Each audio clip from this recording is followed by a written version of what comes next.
Hey guys, welcome back to the channel. जैसा कि आपको पता होगा, हम बिजनेस मैनेजमेंट कंटिन्यू करते हुए आ रहे हैं और उसमें यूनिट 1 हमारी चल रही है। ठीक है, तो जो प्रीवियस वीडियोस थी, 6 वीडियोस अभी तक हमने अपलोड की हैं बिजनेस मैनेजमेंट की, जो कि यूनिट 1 पर थी पूरी। ठीक है, तो उसमें हमने काफ़ी सारी चीज़ें अभी तक कवर कर ली हैं। ठीक, यूनिट 1 बस खत्म होने ही वाली है, थोड़ी सी चीज़ें और बची हैं। मेरे ख्याल से आने वाली 1-2 वीडियो में यूनिट 1 हमारी पूरी तरह से खत्म हो जाएगी, बिजनेस मैनेजमेंट, जो कि सेमेस्टर 2 का सब्जेक्ट है।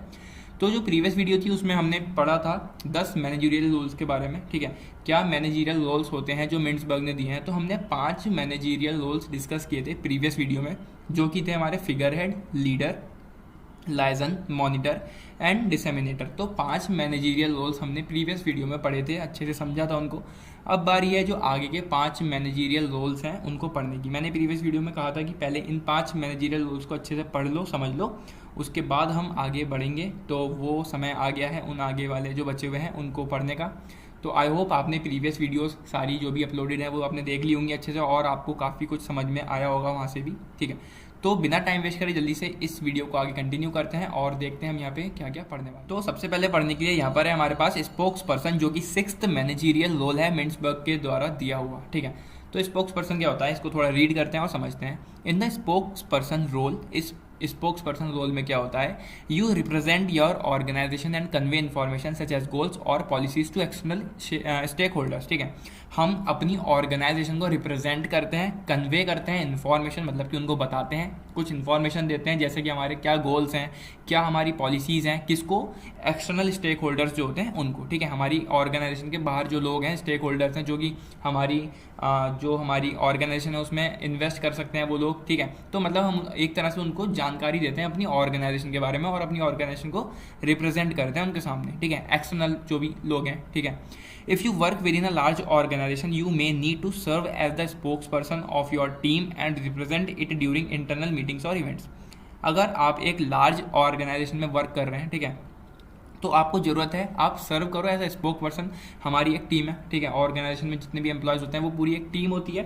ठीक है, उस टीम का एक हेड होगा जो कि स्पोक पर्सन कहलाएगा। ठीक है, तो उस टीम को रिप्रेजेंट करेगा वो spoke person during internal meetings और इवेंट्स। कोई भी इंटरनल मीटिंग होगी या कोई भी इवेंट्स होंगे तो वहाँ पर जाके वो अपनी ऑर्गेनाइजेशन को एक तरह से रिप्रेजेंट करेगा, पॉलिसीज़ और गोल्स के बारे में बताएगा उन एक्सटर्नल इन्वायरमेंट वाले लोगों को। ठीक है, for example, your spokesperson's responsibilities may require you to attend the annual shareholders meeting. ठीक है, तो एक एनुअली एक मीटिंग होती है शेयर होल्डर्स की, वहाँ पर वो अटेंड करेगा उस मीटिंग को और अपनी रिस्पॉन्सिबिलिटीज़ को वहाँ पर निभाएगा। जो उसकी रिस्पॉन्सिबिलिटीज़ हैं अपनी ऑर्गेनाइजेशन के बारे में, सारी इन्फॉर्मेशन, सारे गोल्स, पॉलिसीज़ के बारे में बताना, एक तरह से उनको रिप्रेजेंट करना, किसे, अपनी ऑर्गेनाइजेशन को। ठीक है, at this meeting you may inform the attendees about the quantifiable results or achievements your team achieved that year such as sales numbers। ठीक है, उस मीटिंग में क्या होगा, you may inform the attendees about the quantifiable results और achievements your team achieve that year such as sales number. ठीक है, तो उस पर्टिकुलर मीटिंग में हम अपने अटेंडीज़ को क्या बताएंगे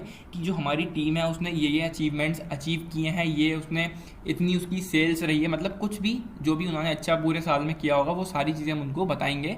किसको, जो भी उन मीटिंग को अटेंड करने वाले लोग होंगे, यानी कि अटेंडीज़। ठीक है, तो ये होता है स्पोक पर्सन का रोल। ठीक, वो कन्वे करता है सारी इन्फॉर्मेशन अपनी ऑर्गेनाइजेशन की एक्सटर्नल इन्वायरमेंट वाले लोगों को। ठीक है, एंटरप्रेन्योर क्या होता है, ठीक है, ये भी एक मैनेजरियल रोल है। The entrepreneur roles involves responsibilities related to organising and running business processes. Entrepreneur basically होता क्या है, जो भी बिजनेस चला रहा है, ठीक है, एक बिजनेसमैन, उसको हम एंटरप्रेन्योर बोल सकते हैं। ठीक है, तो बिजनेसमैन का काम क्या होता है, क्या वो खाली बैठा होता है बिजनेस में? नहीं, तो उसकी कुछ रेस्पॉन्सिबिलिटीज़ होती हैं, कुछ क्या काफ़ी सारी रेस्पॉन्सिबिलिटीज़ होती हैं, क्योंकि पूरा बिजनेस उसी को हैंडल करना है। ठीक, भले ही एम्प्लॉयज़ वर्क कर रहे हैं, लेकिन एम्प्लॉयज़ वर्क कैसे कर रहे हैं, क्योंकि एंटरप्रेन्योर ने उसको उन एम्प्लॉयज़ को वर्क असाइन किया है। ठीक है, एंड रनिंग बिजनेस प्रोसेसेस, वो सारे जितने भी ऑर्गेनाइजिंग में रिलेटेड जितने भी वर्क होंगे, जितने भी प्रोसेस होंगे, वो सारे रन करेगा एंटरप्रेन्योर। दीज रेस्पॉन्सिबिलिटीज में include solving problems and developing and implementing new ideas और स्ट्रेटजीज। ठीक है, इन रेस्पॉन्सिबिलिटीज़ में क्या क्या चीज़ें आती हैं, प्रॉब्लम सॉल्व करनी पड़ सकती है एंटरप्रेन्योर को। ठीक है, बहुत सारे आइडियाज़ डेवलप करने पड़ सकते हैं, बहुत सारे आइडियाज़ जो उसने सोचेंगे उनको इम्प्लीमेंट करना पड़ सकता है। ठीक है, as an entrepreneur your ideas और decisions often promote innovative solutions that move the organisation forward. तो जो एंटरप्रेन्योर के आइडियाज़ होंगे या जो भी डिसीजंस होंगे वो काफ़ी ज़्यादा इनोवेटिव सॉल्यूशंस उनके रहेंगे that move the organisation forward, जिससे कि जो ऑर्गेनाइजेशन होगी वो फॉरवर्डली मूव करेगी और ज़्यादा ग्रो करेगी, डेवलप होगी, ठीक, और इसी तरह से वो अच्छी डायरेक्शन में आगे बढ़ेगी। If you notice slow sales on one of your organisation की offerings, for example you may decide to develop a new marketing strategy using social media to solve the issue. ठीक है, अगर आपके सेल्स कम हो रही है, ठीक है, ये एक एग्जांपल है एंटरप्रेन्योर रोल का, एक एग्जांपल है। अगर आपकी ऑर्गेनाइजेशन में जो आपकी सेल्स हैं वो काफ़ी ज़्यादा कम हो रही हैं, तो आप उस प्रॉब्लम को सॉल्व करोगे किसके थ्रू? आप सोशल मीडिया का यूज़ करोगे उस इशू को सॉल्व करने के लिए। सोशल मीडिया में आप प्रमोट कर सकते हो अपने प्रोडक्ट को, जिससे कि आपकी सेल्स कुछ हद तक बढ़ेंगी। ठीक है, तो एंटरप्रेन्योर का बेसिकली ये रिस्पॉन्सिबिलिटीज़ होती हैं कि वो प्रॉब्लम्स को सॉल्व करें, नए आइडियाज़ लाए और जो आइडियाज़ उन्हें सोचे हुए उनको इम्प्लीमेंट करें। ठीक है, तो जितने भी बिजनेस प्रोसेसेस होते हैं वो सारे कौन हैंडल करता है? एंटरप्रेन्योर। ठीक, नेक्स्ट हमारा आता है डिस्टर्बेंस हैंडलर। ठीक है, जैसे नाम से पता चल रहा है जो भी डिस्टर्बेंस वगैरह हुआ है उसको हैंडल करने वाला। ठीक है, तो ये एक रोल है, मैनेजरियल रोल, इसको समझते हैं। When the organization or team faces unexpected challenges, you take the role of a disturbance handler to help manage the issue. कोई भी ऑर्गेनाइजेशन है, ठीक है, उसमें कुछ भी हो सकता है कभी भी, क्योंकि जो भी ऑर्गेनाइजेशन होती है उसमें हमारे जो प्रॉफिट लॉसेज होते हैं वो लगे रहते हैं। ठीक है, कभी बहुत ज़्यादा प्रॉफिट हो गया, कभी बहुत ज़्यादा लॉस हो गया, तो अनएक्सपेक्टेड चैलेंजेस जो भी आते हैं उनको हैंडल करने के लिए, वो सारे डिस्टर्बेंस हैंडल करने के लिए एक डिस्टर्बेंस हैंडलर होता है। ठीक है, उन इश्यूज़ को सही करने के लिए। These challenges can be both external और environment, whether a client backs out of contract और you discover a conflict between colleagues. ठीक है, अब वो कुछ भी चैलेंजेस हो सकते हैं। ठीक है, वो एक्सटर्नल भी हो सकते हैं, वो इंटरनल भी हो सकते हैं, आपकी ऑर्गेनाइजेशन के अंदर भी हो सकते हैं, ऑर्गेनाइजेशन के बाहर भी हो सकते हैं। ठीक है, whether a client backs out of a contract और you discover a conflict between colleagues. कोई क्लाइंट है, उसने कॉन्ट्रैक्ट वापस ले लिया। ठीक है, पहले उसने कहा था कि हमें आपसे कॉन्ट्रैक्ट करना है, उसने सब कुछ फॉर्मेलिटीज़ पूरी हो गई, फिर उसने अचानक से कहा कि मुझे कॉन्ट्रैक्ट वापस लेना है, मेरा मूड बदल गया। ठीक है, या फिर कुछ भी कॉन्फ्लिक्ट हो जाए आपके कलीग्स के साथ, या फिर जो एम्प्लॉयज़ हैं उनमें कोई आपस में लड़ाई हो जाए, तो ये सारे क्या होते हैं? अनएक्सपेक्टेड चैलेंजेस होते हैं बिजनेस के अंदर। ठीक है, जिनको हैंडल कौन करेगा? Disturbance handler. तो ये भी एक रोल है जो कि उसको प्ले करना है एक बिजनेस के अंदर। ठीक है, in this situations your employees will expect you to take charge to solve the issue and maintain productivity. अब जो एम्प्लॉयज़ हैं वो आपस में तो ये सब चीज़ें सही करेंगे नहीं, क्योंकि जब क्लाइंट ने अपना कॉन्ट्रैक्ट वापस ले लिया तो एम्प्लॉयज़ की उसमें क्या गलती है? एम्प्लॉयज़ अपने जो उनका मैनेजर होगा, डिस्टर्बेंस हैंडलर, जिसका जो रोल प्ले कर रहा है डिस्टर्बेंस हैंडलर का, उससे वो एक्सपेक्ट करेंगे कि वो ये सारे कन्फ्लिक्ट्स देखे, वो सारी चीज़ें सॉल्व करे, जो भी प्रॉब्लम हुई है वो उनको सॉल्व करे। ठीक है, तो डिस्टर्बेंस हैंडलर का बेसिकली ये काम होता है कुछ सिचुएशंस को हैंडल करना जो अनएक्सपेक्टेड चैलेंजेस हो जाते हैं उनको। ठीक है, for example managers often receive training in conflict resolution skills. ठीक है, जो मैनेजर्स होते हैं उनको ट्रेनिंग दी जाती है जो भी कन्फ्लिक्ट होते हैं उनको सॉल्व करने के लिए। ठीक है, कुछ स्किल्स होते हैं उनको सॉल्व करवाने के लिए, तो मैनेजर्स को वो रिसीव की जाती है ट्रेनिंग, मतलब मैनेजर्स के थ्रू वो ट्रेनिंग रिसीव की जाती है। If a conflict arises between two members of your team, you must handle the situation objectively while ensuring to collaborate on a solution that benefits all parties. अगर कोई conflict हुआ है, हमारे जो भी मेंबर्स हैं टीम के, उनके बीच में अगर कोई भी कन्फ्लिक्ट हुआ है तो उसको वो जल्दी से ठीक करवाए डिस्टर्बेंस हैंडलर, और जो भी चीज़ें हैं, जो भी फ़ायदा हो, जिसमें ऐसा सॉल्यूशन लें जिससे सभी को फ़ायदा हो, कोई भी किसी में कोई क्लैशेस वगैरह ना रहे। ठीक है, कोई भी लड़ाई ना रहे। ठीक, तो उनको सभी को बेनिफिट हो, ऐसा सॉल्यूशन वहाँ पे निकालना पड़ेगा। You often must act quickly to ensure that operation continue to run smoothly and receive as little interruption as possible. तो आपको बहुत जल्दी वहाँ पर, बहुत क्विकली आपको वहाँ पर एक्शन लेना पड़ेगा जो भी कॉन्फ्लिक्ट्स वहाँ पर हुए हैं उसको सॉल्व करने के लिए, जिससे कि जो भी ऑपरेशन है वो कंटिन्यू हो सके और सब चीज़ें स्मूथली चलती रहें। ठीक है, कोई भी इंटरप्शन वहाँ ज़्यादा से मतलब कम से कम इंटरप्शन वहाँ पर हो, जितना पॉसिबल हो सकता है उतना कम इंटरप्शन होगा तो उतना ज़्यादा अच्छा है। ठीक है, तो डिस्टर्बेंस हैंडलर का यही रोल होता है कि वो जो भी अनएक्सपेक्टेड चैलेंजेस हैं, जो भी इश्यूज़ आ रहे हैं, जो भी कन्फ्लिक्ट्स हो रहे हैं, उनको सॉल्व करवाए। ठीक है, आगे बढ़ते हैं जो कि हमारा रिसोर्स एलोकेटर। ठीक है, ये भी मैनेजरियल रोल है, जो कि हमारा कौन से नंबर वाला है? ये 1 2 3 4 5 6 7 8 9th। ठीक है, तो ये 9th मैनेजरियल रोल है in the resource allocator role. इस रोल में क्या होता है? Managers are responsible for managing and distributing resources. अब एक ऑर्गेनाइजेशन में काफ़ी सारे रिसोर्सेज होते हैं, वो फंड से रिलेटेड हो, ठीक है, वो कोई इक्विपमेंट हो, कोई स्टाफ मेंबर्स में कुछ भी बंटना हो। ठीक है, तो हमें डिसीजन लेना है कि उस मटेरियल को, जो भी वो मटेरियल है, उसको किस तरह से हम डिस्ट्रीब्यूट करें या फिर मैनेज करें कि उससे एक अच्छा रिजल्ट हमें मिले, एक पॉजिटिव इम्पैक्ट हमें ऑर्गेनाइजेशन में देखने को मिले। ठीक है, for example if you control the organisation budget, अगर हम कंट्रोल कर रहे हैं ऑर्गेनाइजेशन का बजट, ठीक है, तो हमें ये चीज़ देखनी है कि हम उस फंड को कैसे डिवाइड करें अमंग्स योर डिपार्टमेंट्स, जो भी वहाँ डिपार्टमेंट्स बने हुए हैं उनमें कैसे हम डिवाइड करें, ठीक है, उनकी नीड्स और उनके गोल्स के अकॉर्डिंग हमें उसको डिवाइड करना है, ठीक है, प्रोवाइड करना है, मैनेज करना है, डिस्ट्रीब्यूट करना है, कुछ भी कहो, फिलहाल उन फंड्स को हमें डिवाइड करना है इस तरह से उनकी नीड्स और उनके गोल्स को देखते हुए, किसके, जो कि डिपार्टमेंट्स वहाँ पर बने हुए हैं, ठीक है। लास्ट मैनेजरियल रोल हमारा आता है नेगोशिएटर, ठीक है, ये एक 10th मैनेजरियल रोल है और लास्ट मैनेजरियल रोल है जो है नेगोशिएटर। तो नेगोशिएटर बेसिकली क्या होता है, नेगोशिएट करना होता है। अगर आप कहीं सामान लेने गए हो, उसने आपको सामान के कुछ पैसे बताए हैं, ठीक है, तो आप नेगोशिएट कर रहे हो कि मुझे कम पैसे में ये चीज़ चाहिए, ठीक है, मेरे पास इतने रुपए हैं, जितने आप बता रहे हो उतने मेरे पास नहीं है, मेरे पास कम रुपए हैं, इतने में अगर ये चीज़ हो सकती है तो आप मुझे दे दो, वरना कोई बात नहीं, ठीक है। तो वो चीज़ होती है नेगोशिएट करना, ठीक है। तो इसमें आप पार्टिसिपेट करते हो नेगोशिएशन सिचुएशन में, ठीक है। ये नेगोशिएशन आपके एक्सटर्नल पार्टीज़ के साथ भी हो सकते हैं और इंटरनल पार्टीज़ के साथ भी हो सकते हैं। वही सारी चीज़ें यहाँ पर लिखी हुई हैं पूरे, हम इसको एग्जाम्पल के थ्रू समझते हैं, ठीक है।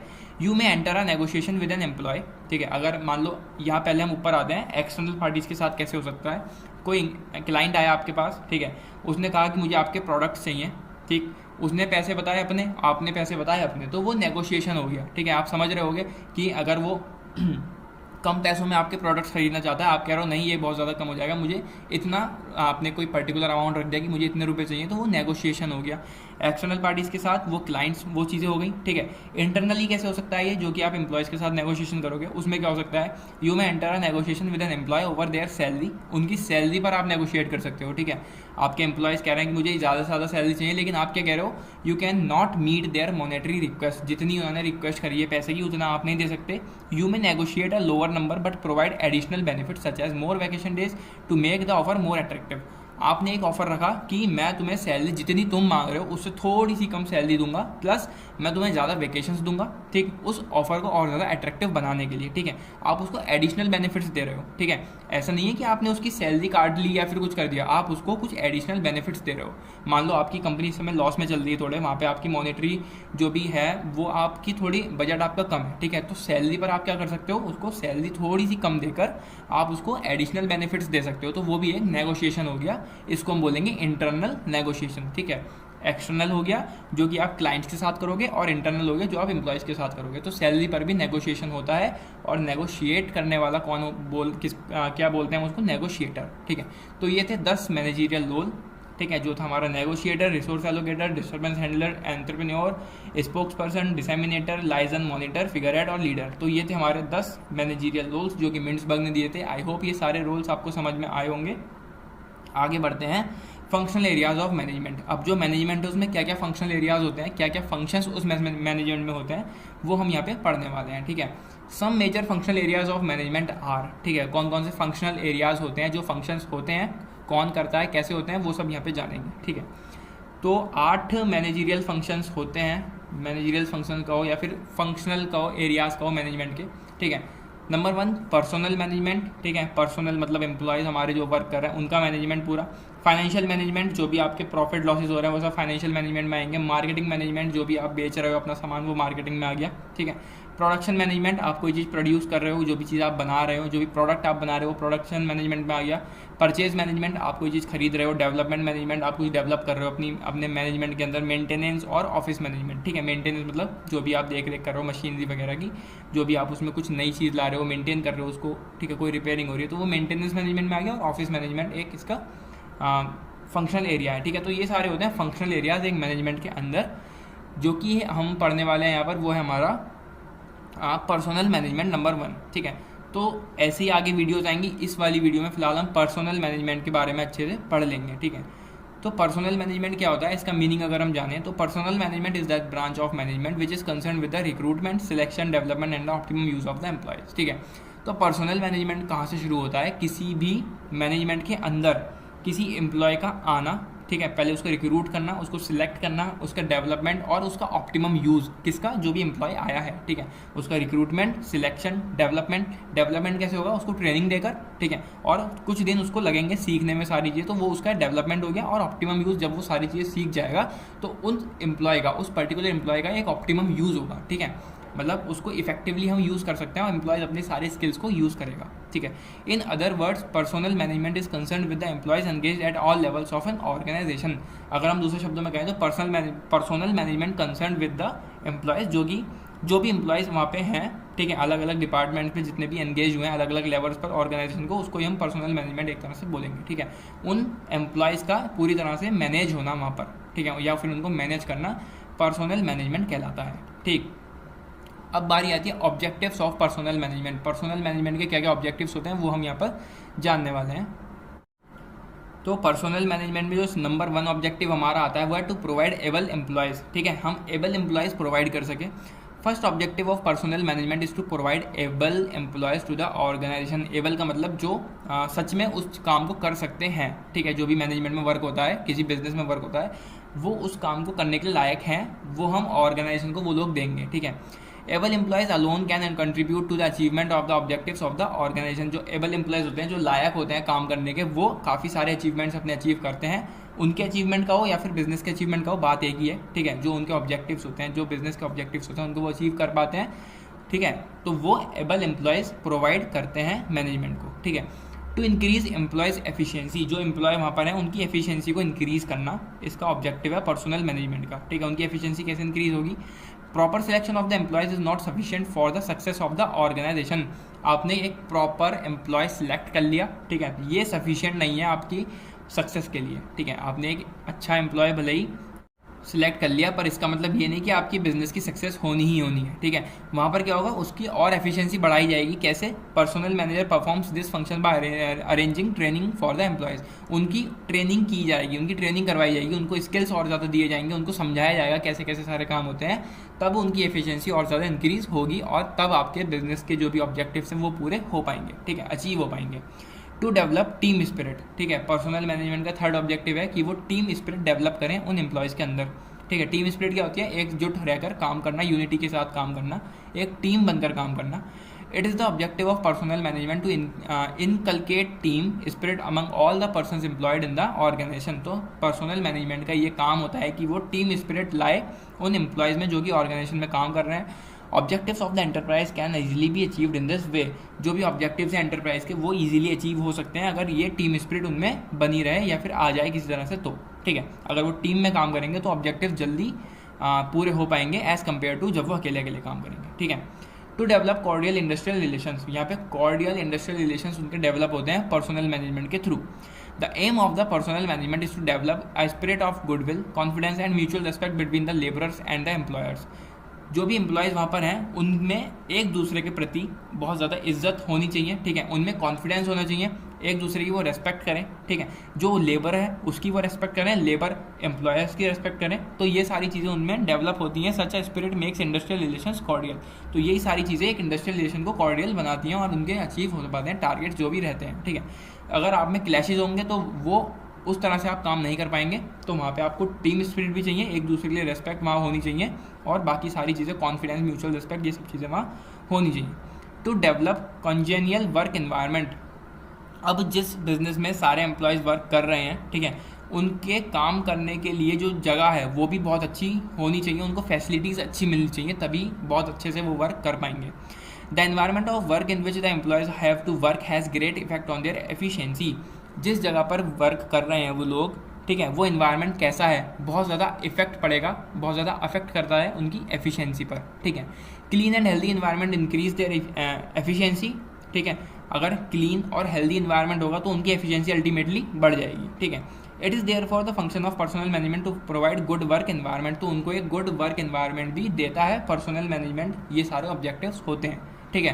तो उनको एबल एम्प्लॉयज़ मिलते हैं, सबसे पहली बात पर्सनल मैनेजमेंट के थ्रू उनको एबल एम्प्लॉयज़ मिलते हैं बिजनेस को, ठीक है। एम्प्लॉयज़ की एफिशिएंसी बढ़ती है, उनमें टीम स्पिरिट आती है, ठीक है, कॉर्डियल इंडस्ट्रियल रिलेशंस उनके बनते हैं, ठीक है, और एक वर्क इन्वायरमेंट अच्छा उनको मिलता है जिससे कि अल्टीमेटली उनकी एफिशिएंसी काफ़ी ज़्यादा बढ़ जाती है, ठीक। आगे बढ़ते हैं, रोल ऑफ पर्सनल मैनेजर, ठीक है। जो पर्सनल मैनेजर होता है उसका रोल क्या होता है, ठीक है, उनके रोल्स के बारे में हम पढ़ने वाले हैं। In modern organizations, a personal manager performs not one but many roles which are mentioned below. अगर हम मॉडर्न ऑर्गेनाइजेशन की बात करें तो यहाँ पे पर्सनल मैनेजमेंट सिर्फ एक कोई रोल नहीं करता, वो काफ़ी सारे रोल्स प्ले करता है, ठीक है। जैसे कि as a line executive, as a staff executive, as a counsellor, as a mediator and as a representative, ठीक है। तो पर्सनल मैनेजर कौन होता है? जो एम्प्लॉयज़ वहाँ वर्क कर रहे हैं उनका मैनेजर, ठीक है। एज अ लाइन एग्जीक्यूटिव अगर हम बात करें तो personal manager is the head of personal department. जो पर्सनल मैनेजर होता है वो हेड होता है किसका? पर्सनल डिपार्टमेंट का। In order to discharge the responsibility of his department when he perform the functions और रिक्रूटमेंट, सिलेक्शन, ट्रेनिंग एटसेट्रा। तो ये सब क्या क्या चीज़ देखता है? जो भी रिक्रूटमेंट फंक्शन है पूरा, ठीक है, सिलेक्शन का पूरा प्रोसेस, ट्रेनिंग और एटसेट्रा, ये सारी चीज़ें वो देखता है। He acts as a line executive. The characteristics of line executive is that he is directly responsible for his activities, ठीक है। तो ये as a line executive work करता है, इसका एक कैरेक्टरिस्टिक है, ठीक है, फीचर है लाइन एग्जीक्यूटिव का, वो ये है कि वो डायरेक्टली रेस्पॉन्सिबल है जो भी वो एक्टिविटीज़ कर रहा है उसके लिए, ठीक है। अगर हम बात करें एज अ स्टाफ एग्जीक्यूटिव, जो उसका रोल है पर्सनल मैनेजर का, when a personal manager advises heads of other departments regarding solution to the problems relating to their employees, then he acts as a staff executive। जब कोई personal manager advice करता है, ठीक है, जो head है, अलग अलग डिपार्टमेंट्स वहाँ बने होते हैं, ठीक है, तो दूसरे डिपार्टमेंट्स के जो हेड हैं उनको वो सॉल्यूशंस प्रोवाइड करता है, जो भी उनकी प्रॉब्लम्स होती हैं उनके सॉल्यूशंस वो उनको प्रोवाइड करता है, उनके एम्प्लॉयज़ को, उन अलग अलग डिपार्टमेंट में जो एम्प्लॉयज़ बैठे हैं उनको, तब वो एक एक्ट करता है एज अ स्टाफ एग्जीक्यूटिव। तो वह स्टाफ एग्जीक्यूटिव का रोल इस तरह से प्ले करता है कि वो दूसरे डिपार्टमेंट में बैठे हुए जो हेड हैं उनकी प्रॉब्लम्स को सॉल्व करता है। It is the feature of a staff executive that he is not answerable for the result of his advice, ठीक है। जो उसने एडवाइस दी है उसके लिए वो आंसरेबल नहीं होगा, ठीक है। अगर कुछ भी गलती होती है, कुछ होता है, तो वो उसके लिए आंसरेबल नहीं होगा। ये इसकी एक फीचर होता है, ठीक है, या फिर कैरेक्टरिस्टिक होती है, ठीक। अगर हम बात करें as a counsellor, when a personnel manager listens to the problems of different employees working in the organisation and brings the same to the notice of general manager, then he plays the role of a counsellor. He gives his advice to the general manager regarding solution to this problem, ठीक। तो इसमें जो personal manager होता है वो listen मतलब कि सुनता है सारी प्रॉब्लम्स, जो अलग अलग एम्प्लॉयज़ हैं वर्क कर रहे हैं ऑर्गेनाइजेशन के अंदर, उनकी सारी प्रॉब्लम्स वो सुनता है, ठीक है, और उन प्रॉब्लम्स को कहाँ तक पहुँचाता है? जनरल मैनेजर का, ठीक है, मैनेजर तक। Then he plays the role of a counsellor. तो यहाँ पर उसने काउंसलर का रोल प्ले किया, ठीक है। He gives his advice to general manager regarding solution to this problem. General manager तक वो सारी चीज़ें पहुँचाता है और सॉल्यूशन प्रोवाइड करता है इन प्रॉब्लम्स के, ठीक है, किसको? जनरल मैनेजर्स को, ठीक। एज अ मीडिएटर अगर हम बात करें तो when a personnel manager seeks to solve dispute between management and employees, then he plays the role of mediator. जो भी प्रॉब्लम मैनेजमेंट और एम्प्लॉयज़ के बीच में आ रही हैं उन प्रॉब्लम्स को सॉल्व करके वो एज अ मीडिएटर एक रोल प्ले करता है, ठीक है, जिसके बीच में मैनेजमेंट और एम्प्लॉयज़ के बीच में कोई भी कन्फ्लिक्ट है, कोई भी डिस्प्यूट है, तो उन प्रॉब्लम्स को सॉल्व करके as a mediator role play करता है पर्सनल मैनेजर, ठीक है। अगर हम बात करें एज अ रिप्रेजेंटेटिव, अब पर्सनल मैनेजर, हम ये पहले भी पढ़ते हुए आए रिप्रेजेंटेटिव क्या होता है, ठीक है। अब personnel manager represents his organisation in the meeting convened by the government and non-government organizations to find solution to the problems of employees, thus he also play the role of a representative। तो ये representative का role भी play करता है। ये कहीं भी कोई मीटिंग होती है, ठीक है, गवर्नमेंट हो, नॉन गवर्नमेंट ऑर्गेनाइजेशन हो, वहाँ पे कोई भी सॉल्यूशन प्रोवाइड करता है, ठीक है, सॉल्यूशन ढूंढता है जो भी एम्प्लॉयज़ की प्रॉब्लम्स होती है, ठीक है, तो वो एक रोल प्ले करता है रिप्रेजेंटेटिव का, अपनी ऑर्गेनाइजेशन को रिप्रेजेंट करता है किसी भी मीटिंग में। कोई इंटरनली वो मीटिंग हो सकती है या फिर कोई एक्सटर्नल इन्वायरमेंट में मीटिंग हो, तो वहाँ पर वो अपनी ऑर्गेनाइजेशन को रिप्रेजेंट करता है। कौन? Personal manager. तो पर्सनल मैनेजर के ये काफ़ी जो भी रोल्स हैं हमने पढ़े, ठीक है, as a line executive, as a staff executive, counsellor, mediator and representative, ठीक है। तो ये सारे रोल्स होते हैं पर्सनल मैनेजर के, ठीक। हमने ऑब्जेक्टिव्स जाने पर्सनल मैनेजमेंट के, ठीक है। पर्सनल मैनेजमेंट होता क्या है हमने मीनिंग जाना। फंक्शनल एरियाज काफ़ी सारे होते हैं, हमने पर्सनल मैनेजमेंट पढ़ लिया है, ठीक है। अब अगली वीडियो में शायद फाइनेंशियल मैनेजमेंट, मार्केटिंग मैनेजमेंट, ये दोनों आ जाएं या फिर कोई एक आ जाए, ठीक है। तो काफ़ी सारे फंक्शनल एरियाज हैं मैनेजमेंट के, वो हम धीरे धीरे पढ़ते रहेंगे। फिलहाल हमने 10 मैनेजरियल रोल्स भी पढ़ लिए हैं, 5 हमने इस वीडियो में पढ़े और 5 हमने प्रीवियस वीडियो में पढ़ लिए हैं। मैंने कल कम्युनिटी टैब में एक पोल डाला था जिसमें मैंने पूछा था कि यूनिट 1 की बिजनेस मैनेजमेंट की सारी वीडियोस देख ली हैं या नहीं। तो काफ़ी सारे लोगों ने देख ली हैं, काफ़ी सारे लोग ऐसे हैं जिन्होंने नहीं देखी हैं सारी वीडियोस। तो जो भी नई वीडियोस आ रही हैं उनको देखने से पहले पुरानी वीडियोस ज़रूर देखना, तब आपको ज़्यादा अच्छे से समझ में आएंगी चीज़ें सारी, ठीक है। और जब आपको लेक्चर्स मिल ही रहे हैं फ्री में बिल्कुल, ठीक, जो बिजनेस मैनेजमेंट अभी तक कॉलेज में भी शुरू नहीं हुआ है, किसी ने पढ़ाना शुरू नहीं किया है क्योंकि कॉलेज सेकंड सेमेस्टर शुरू होते ही समर वेकेशंस हो गए। तो जब आपको लेक्चर्स मिल रहे हैं, आपको नोट्स भी मिल ही रहे हैं एक तरह से, यहाँ से आपको देख के काफ़ी सारी हेल्प मिल रही है, तो क्यों आप उसको नहीं पढ़ रहे हैं, ठीक। तो उसको पढ़ते रहिए जो भी आपको मिल रही हैं चीज़ें, ठीक है, और अपने दोस्तों के साथ भी शेयर करिए, उनको भी दिखाइए। और इस वीडियो में बस इतना ही, मिलते हैं अगली वीडियो में। Till then take care and bye bye.